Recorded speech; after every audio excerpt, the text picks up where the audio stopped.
And the insects, they are out each year. Thousands of people are stung by insects, and while only 90 to 100 people in the U.S. die from related allergic reactions, you still want to know some basic first aid. Today, Dr. Omar Villanueva, a primary care physician at Meritas Health Platte City, will weigh in on this topic, also sharing some preventative measures you can take. First and foremost, thank you so much for being here with us this morning.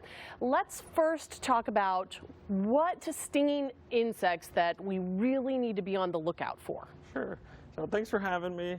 It's summertime, and so we're outside a little bit more. So the things that I worry about a little more are bees, hornets, wasps, and then the typical ones. Right, and then there's the biting or stinging ants, like a fire ant that we have to worry about.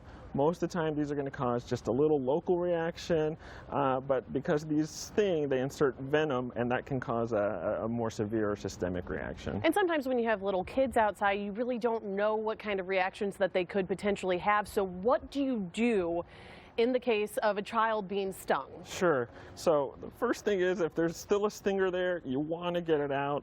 You use something hard like a tongue depressor or a credit card may be helpful. And what you want to do is rub that across the skin to express the stinger out. Okay, so no tweezers. No tweezers. Sometimes those when you use tweezers or your hands, you might accidentally inject more of the venom into the skin, so it may cause a little worse reaction. That's really good to know, because I grew up and we would use tweezers. I had a bee sting and I remember having to pull out the stinger, so that's good to know. Don't do that. Yeah. All right.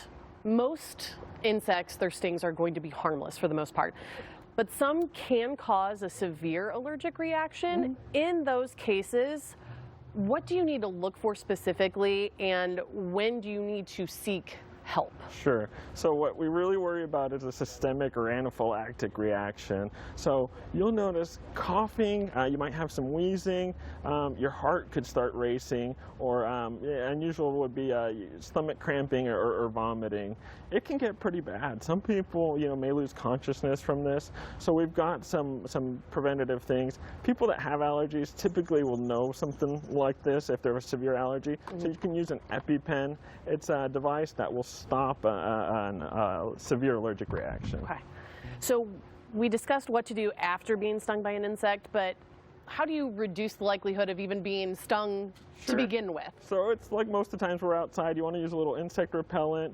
If you're going to be out in the garden, there's flowers, you want to use appropriate clothing. So maybe long sleeves, gloves, and that garden hat are helpful. Okay, and I'm someone who enjoys walking barefoot outside all the time, and that's probably a big no-no as well. Exactly, watch for that. Yeah.